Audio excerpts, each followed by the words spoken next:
In an Arab tribe, there was a non-Muslim woman who was married. Her husband was a prominent businessman.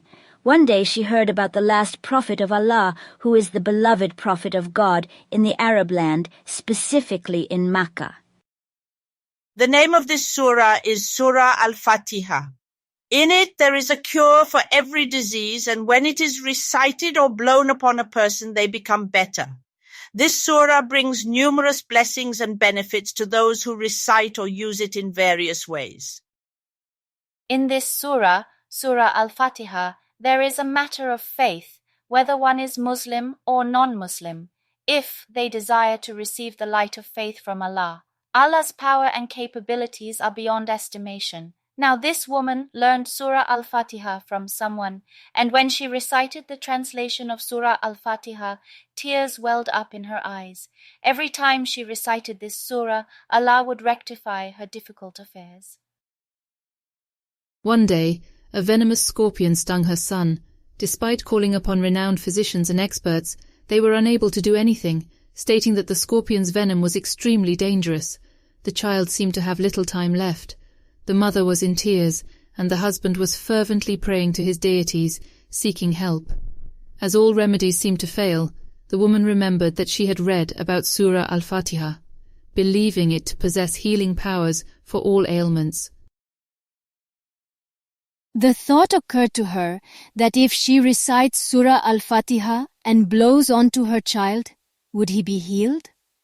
She believed that Allah had guided her towards faith and wanted to strengthen her love for Islam. So she let the impact of her newfound belief be evident in her words. When she recited the surah at the spot where the scorpion had stung her child and blew onto the water, her son stood up as if he had never been bitten before. His demeanor changed completely, as if he had never been stung by the scorpion at all. Her husband came running to her and asked if any doctor or healer had managed to cure their child. She replied that no one else had done anything. It was just one surah, chapter, that had the power to heal all illnesses, and she remembered it. She recited it and blew onto their child's water, and miraculously the child became well again.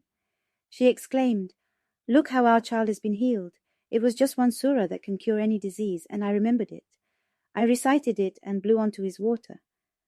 However, instead of being happy, her husband became displeased, accusing her of practicing magic.